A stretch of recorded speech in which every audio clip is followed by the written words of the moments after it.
Hale Media Group presents Go Blue Hoops, where Michigan basketball's past, present, and future all come together in one show. Hosted by former Wolverine great, 10-year NBA veteran, and longtime ESPN and NBC college basketball analyst Tim McCormick. Each episode goes beyond the box scores, from championship memories and recruiting stories to sharp breakdowns of the season ahead. Insight, legacy. Michigan basketball. This is Go Blue Hoops. Hey, welcome everybody to the Go Blue Hoops podcast, episode number 9. So much to celebrate and be excited about in 2026. How did 2025 go? Well, how's this? 36 games were played by teams coached by Dusty May. The record 29-7. Happy birthday to Coach May. Number 49 for him. On today's podcast, we're going to talk about 3 topics. Number 1, the beatdown of McNeese State. It was the 6th time in 7 games that Michigan scored over 100 points. Really impressive. Also, I'm going to try to share my top 5 greatest contenders for the Big Ten championship this year. Everything gets down and dirty underway on Friday with Michigan having a tough game against 12-1 USC, and the rest of the Big Ten will play. Also, in my Michigan Man interview, I'm going to talk to a guy that I think is fascinating. I believe you will as well. His name is Kyle Church, and he is not only an assistant coach, he's the general manager for Michigan basketball. So if you want somebody to thank for bringing Aday, Merez Johnson, and Yaxel to Ann Arbor, he's the guy. He's going to talk all about NIL and how to recruit the players out of the portal and all of those things. So I'm really excited for that. I hope you are too. So how did Michigan do against McNeese State? I hope you had a chance to watch it because it was super impressive. I had a friend say, McNeese State, who are they? Well, if you haven't been paying attention, they dominate the Southland Conference. They score a lot of points. They played in the NCAA tournament last year. They will most likely play in it again this year. And the reason I was so anxious to watch this game is that December 29th, 2023, Michigan played McNeese in Chrysler. I was there, and I saw McNeese State beat Michigan by 11. You may remember that team. Juwan Howard was the coach. They won 8 games and lost 24. Terrace Reed was their center. Olivier Kamwa was a forward, so was Trey Jackson. Actually, Namari Burnett played in that game. He was 2 for 11 from 3, just like what seemed like everybody else was shooting poorly. And you remember Doug McDaniel? He got lit up in that game. So I thought that Michigan was just tremendous. Last night, they took the game very serious. And remember, coming off of 8 days off, travel, presents, shopping, mom's cooking, all kinds of reasons for a letdown. And Michigan did not. They were really strong at both ends of the court. There was no nonsense. And a couple of things that I particularly liked, 112-71. When you score that many points, it's so easy to get distracted, get some careless turnovers. It was as close to a 40-minute battle of perfection that you can possibly get. And remember, McNeese State is high scoring. They pressure the ball. They force a lot of turnovers. Michigan's 15 turnovers yesterday was very, very much acceptable. And then also to only give up 71 points to a team that is high octane was very impressive as well. Michigan won with defense. McNeese State is really talented.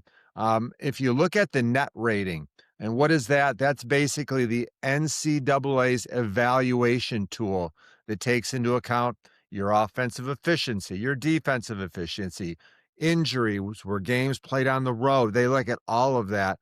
And Michigan was playing against a team that's ranked number 45 in the country. To put that in perspective, 45, what kind of a team is that? That's Oklahoma, that's Washington, teams that are good that you've got to play really well to beat. Michigan's defense was stifling. 29% for McNeese State. They couldn't get off a good shot. There were times they were just throwing the ball to the rim because they couldn't get by Michigan's contained defense. And when they got by there were shot blockers galore at the rim. Also, kudos to Namari Burnett and Will Cheddar, a couple of seniors that played in that debacle 2 years ago. And they clearly talked to their guys about how important it is to take care of business and to be physical and to jump on this team right away. Michigan dominated points in the paint.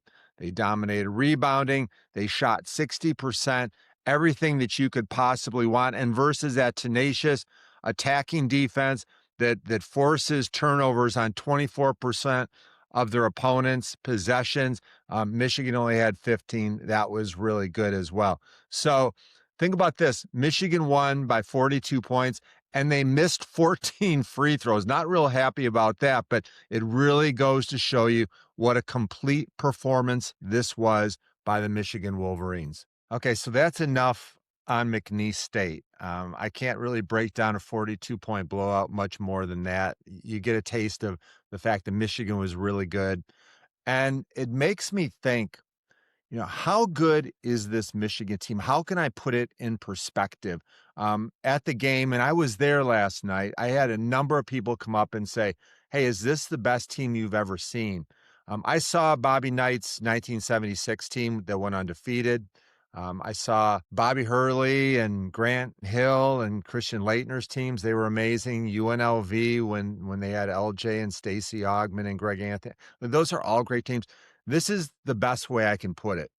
This Michigan basketball team is the best January 1st team that I have ever seen. The efficiency numbers are just destroying any numbers in their place. Michigan is number 1 in the net rating, which I really trust and believe in. And number 2 is Gonzaga, and Michigan beat them by 40 points. Gonzaga is actually closer in the numbers to the number 9 team than they are to Michigan. It's not even close. And so with that being said, get excited for the Big Ten season. I'm not saying Michigan's going to roll through this thing. They could have 2, 3, 4, who knows? But right now, this is a team to be excited about. They play on Friday night at 7 o'clock on Peacock versus a USC team that's 12-1. I don't think they have the same talent as Michigan, but they're coming in. They're super athletic. I like their coach, Eric Musselman. And now that the Big Ten officially gets started with everybody playing games, 180 games in all on the Big Ten schedule this year to identify a champion. In case you haven't been watching, there are 9 Big Ten teams that are ranked in the top 100 in the country in the net rating.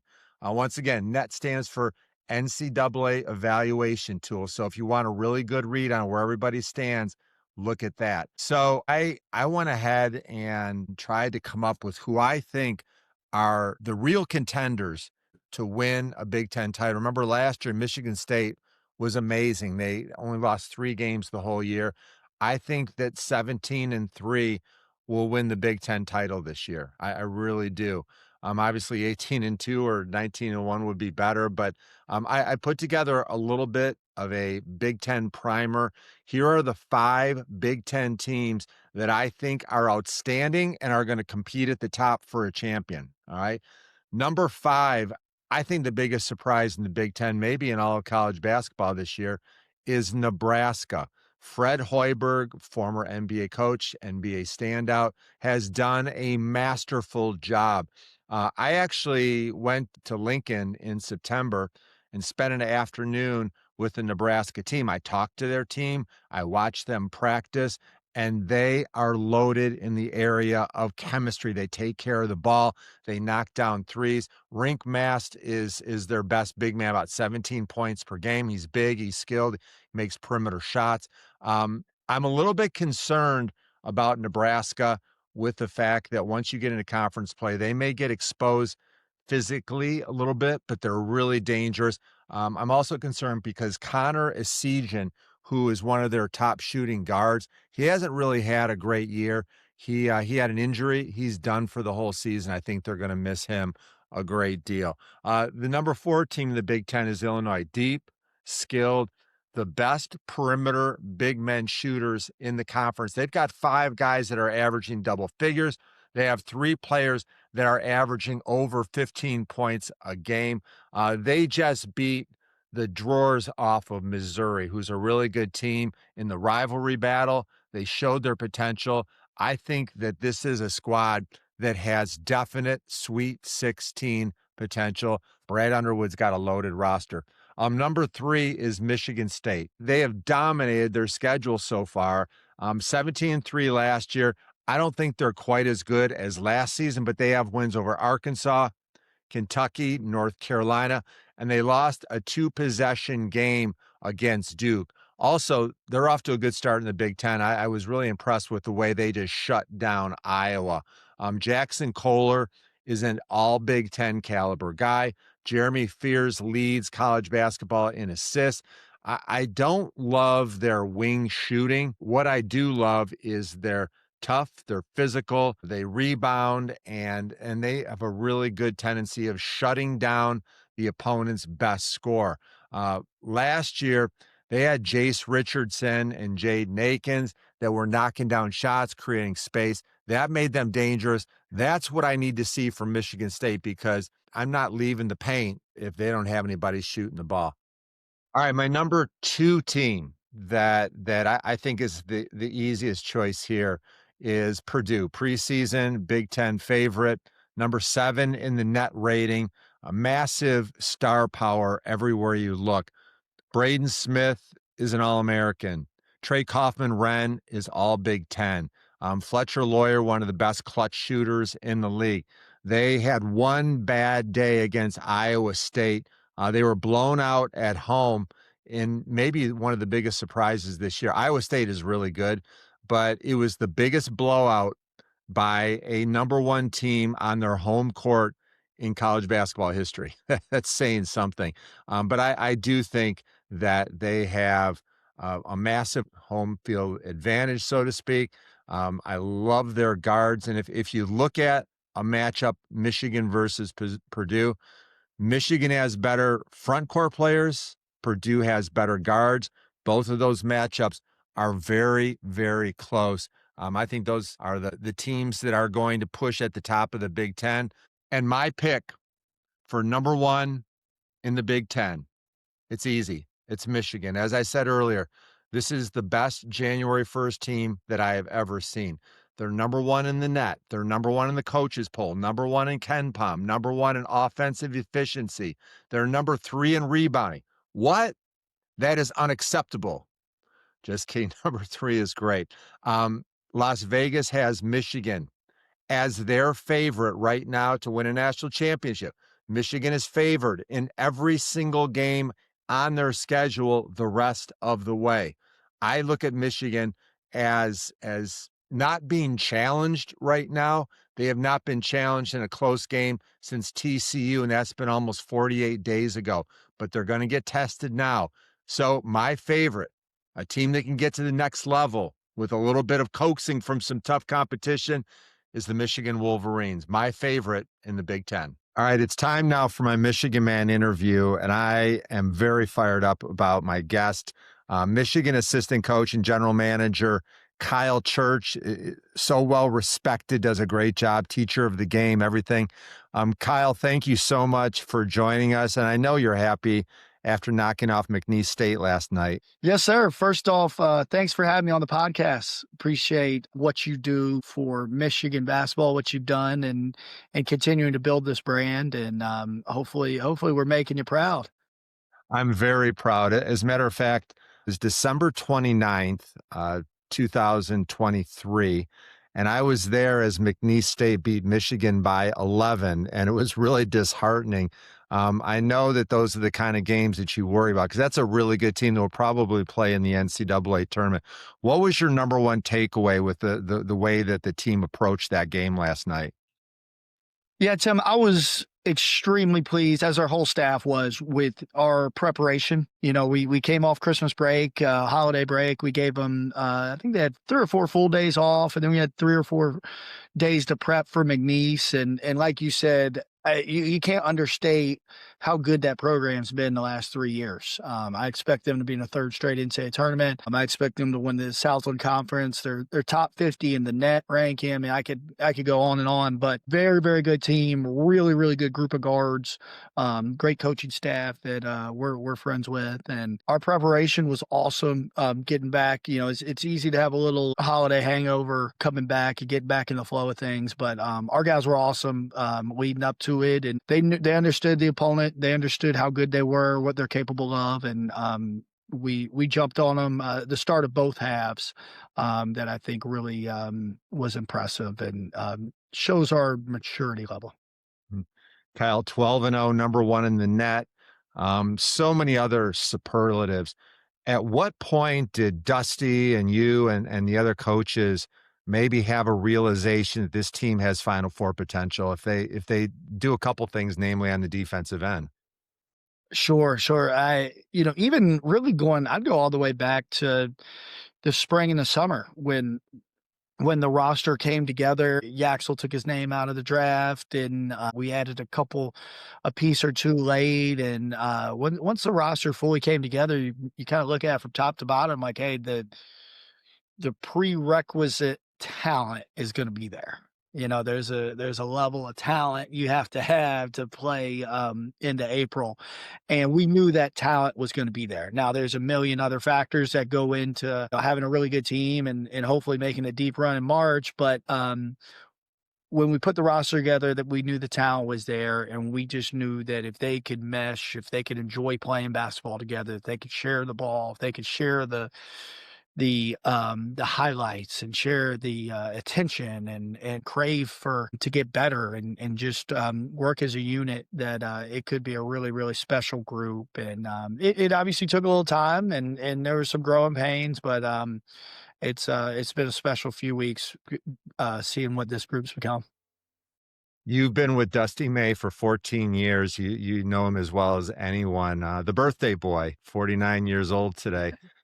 Did anybody do anything fun for him? Was there a present? Was there singing happy birthday? I know the team did last night after the win.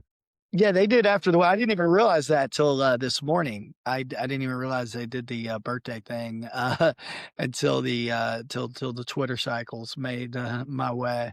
But today we watched film. We watched some offensive and defensive clips on McNeese, and then we turned the page right to USC to prepare. And we gave the guys about 45 minutes to just to shoot, and some of the guys that didn't play as much got some live pickup in, and about halfway through that, I think Yaxel and Roddy came down and surprised Coach with some couple birthday cakes, and he gave a nice little thank you speech and sung happy birthday, and we were able to have a good time together as a team. What separates Dusty from other coaches? Sure. There's a few things that stand out. Most notably, his passion, his drive to become better. And, he's always been the same person and had the same core values and been an amazing coach and father and husband and all that good stuff. But he's became better at everything through the 14 seasons we've had to work together. And it's just impressive watching him evolve into becoming a better teacher, becoming a better communicator, more efficient, all that good stuff that, goes with experience, but also really seeking that out and, not staying the same. I think that's probably his biggest superpower as a head coach and as a person, really. Mm-hmm. I want to learn about your role, not only as an assistant coach, but also as a general manager. I'm sure you know that you've got 2 full-time jobs on your plate. What's a typical day like for you? Hours, what time you come in, what time do you leave? The video that you watch, the planning with the team, with scouting, with meetings, skill development. I mean, there's so many things. Can you give our listeners just kind of a preview of a typical day for you? Absolutely. I'll start with the general manager title, which is a cool title and something that I enjoy doing and keeping organized and working with our collective and working with our donors and our supporters. But as far as putting the roster together, it's a huge process that we all do together. All the assistants do an awesome job of recruiting. Coach May does a great job of recruiting, evaluating. We all work together in putting the best possible roster we can. Um, and we all do that in all aspects of our program where, whether it's recruiting, evaluation, scouting, like you mentioned, player development, practice preparation, you name it, all five of the assistants, our head coach, our three full-time non-coaching staff members, all are working together in unison in every aspect of our program, pulling in the same direction. And I think our players see that. And I think our managers see that. I think everybody involved in our program sees that. And I think it helps knowing everyone's rowing in the same boat and has the player's best interest in mind. More specifically to answer your question, I think, generally coach will get in early. We're normally in around 8 o'clock or so. A typical day usually involves a staff meeting sometime late morning. We'll meet, we're pretty efficient with it where we'll go 30 minutes to an hour and really talk about, maybe the upcoming opponent, upcoming practice, really reflect on our guys. What do our guys, go through the roster, what do our guys need? Or, something going on back home is there a basketball skill they need to work on? Is there film work they need to work on?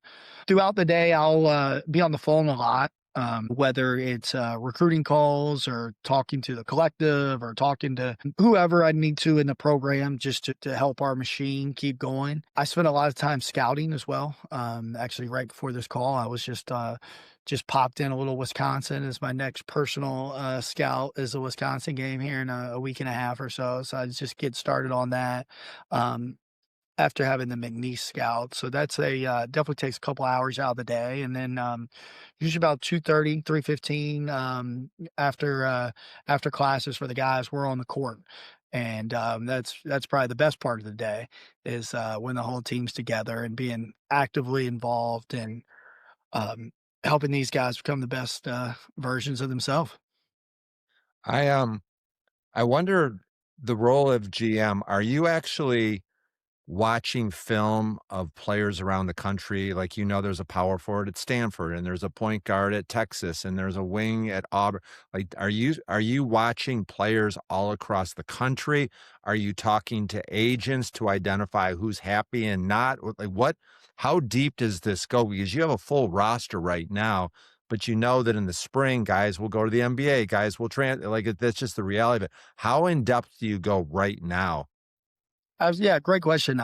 It's you sometimes as coaches, it's easy to get ahead and you start to think about next year and the year after, and it could be easy to overlook the here and now. But it's extremely important to always have an eye on what's next. But we want to focus and get the most we can out of this group. I can speak for the whole staff. That's first and foremost, is trying to maximize our current roster. When we do spend some time looking at the future, we watch a ton of basketball as a staff. And so really through scouting and then even at home, every single night, actually it was funny, my phone didn't go off very much over Christmas because there's no basketball games on. And, our staff's always in a group texting about this game or that game. And, we're up till midnight, 1 a.m. watching the West Coast games. And so we get a really good feel of the landscape of college basketball, who are the best players, who are the best teams, what each conference looks like. And so, and that's just because we enjoy doing it. Certainly throughout the year, it used to be high school coaches and AAU coaches. There's been a shift with the NIL where, now agents and very, very large agencies are much more involved in these guys' decisions and futures. And so, yeah, we certainly get calls on specific guys that are, hey, just keep an eye on this guy. He may or may not go into the portal. He may or may not go to the NBA draft. What do you think? What are your thoughts? How does it fit into next year's roster? You certainly get calls, and I'm sure everybody around the country does. Um, and then, just try to figure out what makes the most sense and hopefully start with our roster first. And I think we want to put a priority on retaining our guys, and the 4 guys that came back from last year have been incredible players for us and help build the foundation for what we've done this year. I'm fascinated that last year Danny Wolf and Vlad Golden go to the NBA, and you replace them with 3 future NBA players. Particularly interested in Aday Mara. How did that process go? I know some of this might be proprietary knowledge, but he was at UCLA. UCLA is beautiful. They've got a good coach, good pro. How did you go through the process of finding out that he was in the portal, that he was interested, that we need to get him on campus, things like that? How did that process work? Sure. So it's an ever evolving process, and each recruit kind of has their own unique story. As far as who's helping them, what they're looking for, what's most important. With the Aday specifically, I'm glad you brought up Danny and Vlad, because those 2 have done more recruiting for us than anything that we could possibly say. Their play, Vlad's performance at UCLA was as big of a recruiting tool as anybody that he saw firsthand. And obviously Danny's incredible season and highlight tape is what almost every big strives to do across the country. So those guys sold our vision as well as we could, even better than we could. So when we found out he was in the portal, it was a guy that we wanted to contact immediately as soon as he had his name in there. And he's with a big agency as well. Talked to the people around him, talked to some family and friends and advisors back in Spain. And, they said they were looking for a place that's done a really good job with big guys and developing bigs. And they loved our style of play. And they did their homework, where I think they had a good idea of the places that have used bigs well that they were interested in. And, we got Aday on the phone as soon as we could, and just kind of told him our pitch, showed him our vision, talked about what we thought a roster would look like. And what's interesting now is it's a lot of these guys, it's not like they need to come visit and they need to do the old school 48 hours, wine and dine, go see 5 schools. They can find everything they need to know about the school online. A lot of the transfers just want to know the basketball part. Does the basketball work? Does the basketball fit? And I think once he felt comfortable with that, once he felt comfortable with Coach May as being his head coach, and I think the good thing about Coach is he has such a well-respected name in the agency circles and hopefully our staff as a whole, that he had everyone kind of signed off around him, and he was excited to come, and we're certainly glad we got him because he's a special young man. Yaxel Lendeborg's a really unique story, and you had a chance to watch him up close and personal at FAU, and he got a chance to play against Dusty and your staff when he was at UAB. Did you ever think when you watched him play that maybe you would be coaching him, and did you see the potential? What was that process like to try to reach out to him when he was in the portal? Right. Yeah. I did not think I would be coaching him unless I was coaching in the NBA. I thought that was the only chance I'd have to coach him. But he was a guy that we had actually a ton of connections with. We were very friendly and familiar with his staff at UAB. He knew us and what we were all about and our style of play at FAU. A couple of guys personally close to Yaxel, Coach May is known for years and even coached one of them back at when Coach was an assistant at UAB years and years ago. So there was just a lot of odd random connections that made it a perfect and seamless fit from the very beginning. And a lot of times that's what has to happen to get a top ranked high school recruit. Like a Bryce Underwood, he's 20 minutes down the road, or a top rank portal transfer. There has to be some connections and stuff that really comes together to make it possible. But I think we just kind of checked everything on his box. He didn't want to do a big process. He felt very comfortable with us almost right away. And so I think he, decided to come here, which is incredible. And then, obviously tested the NBA waters, and could have gone to the NBA. And it sounded like he was headed towards a first round draft pick. But I think felt like not only do he want to make the NBA, but he would want to be impactful right away. And he felt like coming here, we could improve the stuff he needed to work on to be impactful right away. In the 7-8 months he's been on campus, he's made big strides in that. On our Michigan Man interview, when Yax came in, he said that he's in Ann Arbor to learn how to be a pro, and I thought that was a great compliment. Kyle, last night I was at the game, as I mentioned, and I saw a high school recruit. I don't know who he was, but he looked like he's young and talented. I saw Trey McKenney's family, his wonderful family, and I remember when I went through the recruiting process that I wanted to find out.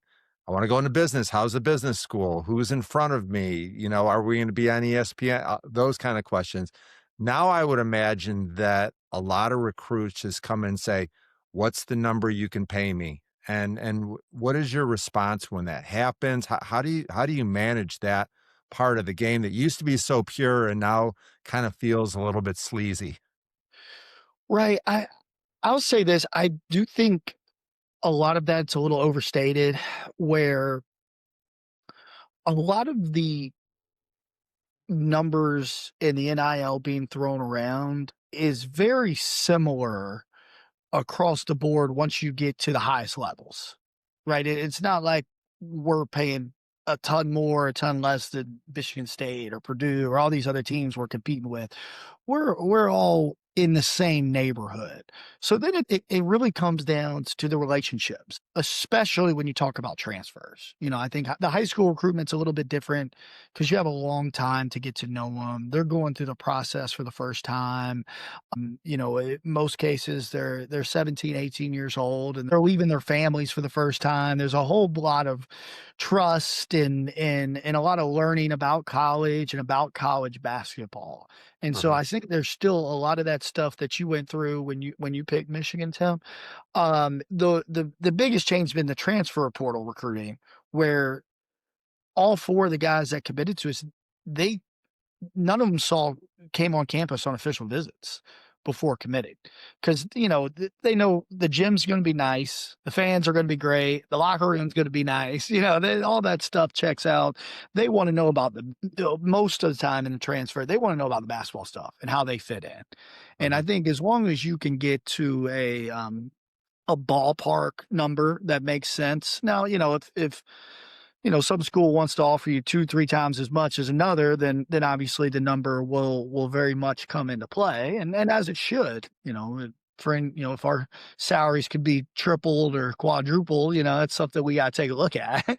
But usually at the end of the day, the numbers are relatively similar, where the relationships, where the basketball fit, it really becomes the driving force in this. Kyle, who's the hardest worker on the team? And then the follow-up is, who's the most improved player on the team this year? Gosh, good questions. We got a lot of candidates for those. I think Winters Grady is probably the most consistent when you talk about hardest working and getting the most shots up, and the consistency of being in the gym and pushing himself to get better. His drive is really impressive, and anybody that shoots the ball the way he does, you put a lot of time into that aspect of their game. So we have a really good culture of guys working extra and working hard, and having good routines before and after practice. But if you twist my arm for a name, he's the one that pops up. as far as most improved, I if you're going from last year to this year, I think Roddy Gale and LJ Kaysen, those two have just been phenomenal off the bench for. I don't think either one of them started yet this year, but they could start at 99% of schools in the country and could easily start here. We saw it towards the end of last year where Case and LJ really came on and really provided a spark over the postseason after having some pretty low lows at times during the season last year. And then same thing with Roddy. He obviously struggled shooting the ball and that was well documented. And then for him to have that breakthrough game against Texas A&M and really carry us to the Sweet 16, that was just that was probably my favorite memory last year of how happy his teammates were for him because he was such a great teammate, even when things weren't going great for him individually. So to see those two kind of parlay that postseason success last year into becoming exponentially better versions of themselves has been really cool. In my last conversation with Yaxel, I said, what do you like about playing for Dusty May? And he had a huge smile on his face and said, he's never yelled at me. All I get is positive comments, upbeat, things that are constructive. And I want to ask you, because you're behind the scenes, he's always so calm and cool. When's the last time you saw him furious, where he's absolutely about to lose it? Oh man. Coach plays 5-on-5 every day after practice. He grabs our freshmen that haven't played much. So Ricky, who's redshirting, Malick, Oscar, and usually winners. And he's the fifth, and he plays point guard. And so he gets 5 managers out. He always has the slowest one guard him, and they just kind of play 5-on-5 pickup, and just to teach the guys how to play and concepts, and just get them more reps. And to get around your question, though, I think it's whenever he throws a lob pass or he hits a guy for an open 3 and they don't make it, or they fumble it out of bounds, is about the only time he gets mad, is because he wants that assist bad. But no, I think you may have to be political on this, but how's his game? Is he a shooter? Oh yeah, no, he's still got it. 49, I think, and he's still got it. But yeah, no, he's we were talking earlier about him just trying to become the best version of himself and how he year over year gets better at his craft. And I think that's one thing he's self-reflected on a lot, is just what's going to help the guys be good, not what makes him feel good. Sometimes just coming in screaming and throwing stuff can make you feel good, but does actually help the team.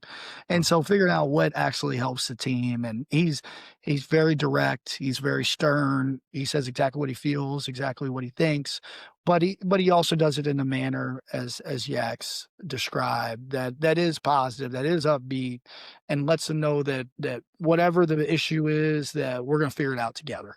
And this is about getting this thing fixed, not punishing them for whatever mistake. I've been privileged to watch 7 or 8 practices, so I know the freshmen pretty well, but a lot of our viewers / listeners don't. Can you give a thought or two on Winters Grady, Malik Cordell, Oscar Goodman? We already know Trey McKenney very well, but also a guy that I have become a big fan of is Ricky Liebert. He reminds me a lot of Karis LeVert. What is a thought or two on your freshman? Well, I'll start there with Ricky. And the Karis comparison is pretty awesome. I don't know Karis, but he's an incredible basketball player and a great person from all I've heard. So that's really cool that you think that highly of Ricky. He's a phenomenal young man, great parents, great family in Miami. He came under a really cool circumstance. We kind of had our roster together. We were pretty much done with what we felt like we had 12 really good players, and we don't want to just add guys just for the sake of adding them. But he was going to go to Coastal Carolina, ended up decommitting. A couple guys on staff had a chance to see him play live, and just thought he was a really good player, and we got all sorts of feedback about what a great person he was, and we just told him, hey, we don't have any playing time for you this year, but if you want to go somewhere and play, great. We wish you nothing but the best. But if you want to go somewhere where you can develop and think more long term, and obviously the value of the Michigan degree is very important to him and his family, and so he ended up coming, and we couldn't be more excited about his upside. Just a great teammate, really good shooter, 6'5", athletic, rangy, plays as hard as anybody I can remember. Is a great young man to have on the team. Will do anything you ask of him, and I would expect him to be able to step into a role next year as a redshirt freshman. Second, we'll go with winners. I've already mentioned how hard a working kid he is. He loves basketball. That's the thing that always stands out to me, is just basketball just means the world to him. He loves to play. If he's in the gym, he's shooting. He's finding a way to get to a basketball, and he's working on his game at seemingly all times. And that's kind of what his world revolves around. And I love his upside. I don't see a world where he's not a very, very good college basketball player. I think obviously having to go through it a little bit right now, not getting the opportunities that he really deserves, quite honestly. But it's part of the growing process. It's part of being on a really good team. But he's going to have a phenomenal career here. And another guy, he's from all the way across the country in Oregon. It's obviously a big change getting out here to Michigan, but his family's been awesome. They've been out here a bunch, and very, very supportive. And I would expect, whenever his number is called upon in a meaningful situation, that he'll be ready to go, because he's got an elite skill with the way he shoots the ball, and he's becoming a better defender. He's learning the game. He's learning to rebound. He's doing different things, and excited for his future. Another one, Oscar Goodman, originally from New Zealand. So, he's literally from the other side of the world. Again, great young man. I think what surprises most people, specifically basketball wise, is his athleticism. We've seen it on display a couple times this year in late games, and really strong, sturdy, tough athlete that's becoming a really good shooter. He's came a long way with his jump shot, but his size and athleticism mixed with the skill level that he's developing is going to make him, I think, a really good player. He's 6'7", 6'8", and just an interchangeable wing, and a guy that could play 3 or 4 positions, and another one that we're excited about. And lastly would be Malick Cordell. Malick is new to basketball. He's only been playing organized basketball for 2 or 3 years. He's 7'2", every bit of 275 pounds, and can run and jump with the best of them. So he's got all the best physical traits in the world. He's just learning to play. It's just hasn't been around the game a ton, and so just a little raw. But his upside is probably as good as anybody on the team if he can maximize his abilities. He's working really hard. Coach is really pushing him to be the best he can be. He knows he's a little behind in his development, given his lack of playing, but getting to go against Morez Johnson and Aday every day, I think, has really, really sped up that development. And I think, all those guys we're comfortable with to put in games when the situation calls for it. And we are certainly excited about all their futures going forward. Great answer. I know you're a student of the game, and I know you're not going to want to answer this one. 10 years from now, which Michigan basketball player on this team will be the best NBA player? Wow. Yeah, you're right. I'm not going to want to answer that one. That's a tough one. Oh, man. What actually Coach said today, we were talking about his little birthday party, and he just gave a quick note to the guys, just talked about how special they were and how excited he was for what's going to happen over the next couple months, but even more importantly for the next 10, 20 years, the young men they're going to become, and talked about, hopefully going to their weddings one day, and just developing these relationships that have really become special with what we have as players, but also as people, how close they've become and how close the staff's become and how close each of those groups have become with each other. It's been really, really fun to see. So I think we got a group of, 13 scholarship players, 3 walk-ons that, whether they're NBA stars or don't play a lick of basketball when they leave here, I think are all going to be awesome, awesome family men and Michigan men, and hopefully proud degree holders, and can follow the Tim McCormick podcast for a long, long time as well. So what's your answer? If it's going to be hard for me to see Yaxel not being a really good NBA player. I can tell you that. It's going to be hard. Yeah. I'm winding up here. So your first career basket, you nailed a 3, played for Charlotte at Assembly Hall in Bloomington against Indiana. What was the play? What do you remember about it? Who was the coach? Who was on that Indiana team? So actually, I'm glad you brought this up, Tim. I'm going to have to put out a all points bulletin. We people have read about it. People on our staff, people I've worked with for a number of years, but no one's ever actually seen the shot.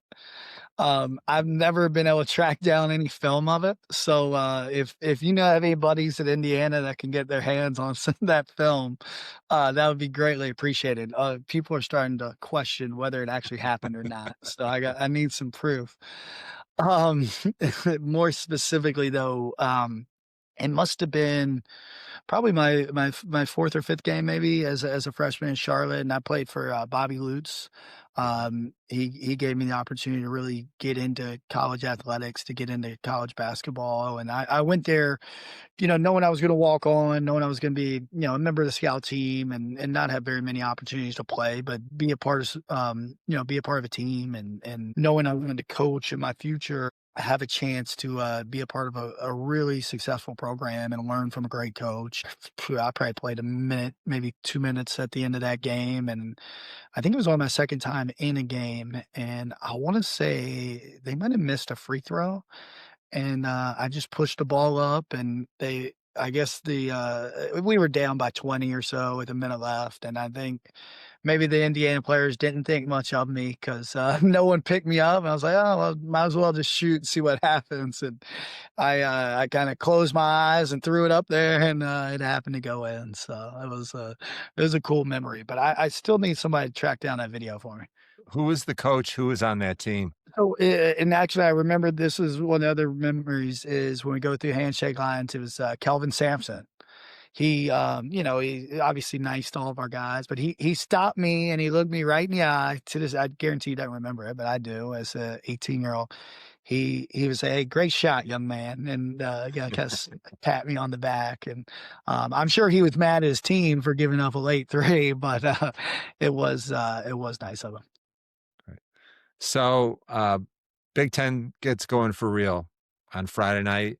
You play against a really talented 12-1 USC team, well coached, fun system, and everything. Can you give me a really quick breakdown of what game keys jump out at you and what Michigan needs to do to come away with a victory? Yeah, you said it. Big Ten play really gets started. We kind of have the preview there in early December, but this is where the meat of it gets rolling, and we couldn't be more excited. It was such a phenomenal, first month or 2 of the season, but this is where it gets hard, and this is where night in, night out, you're gonna have a great opponent, and teams are going to be gunning for us. So I'm sure USC is excited to get out here. They're 24th in the country. I think they're still sitting on only 1 loss.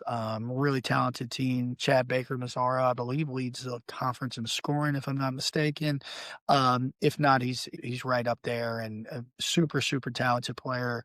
unbelievably experienced. Coach Musselman's done a good job of rebuilding the roster over the last couple of years, and they'll be right there to compete for a Big Ten championship. And we're looking forward to another challenge. And as long as we have our mental edge and our the same focus, the same intensity we've had defensively the last several games, and the same ball movement offensively, we'll be in good shape.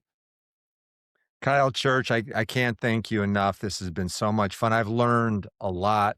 And as I was leaving Chrysler last night after the McNeese game, I was trying to think of a superlative that puts in context how much I respect the job that you and Dusty and the players have done. This is the best basketball team in college that I have ever seen on January 1st as we started Big Ten play. I see nothing but great things from you. Can't wait to follow it. And we really appreciate you coming and sharing some insight on the Go Blue Hoops podcast, episode number 9. Kyle, thank you so much.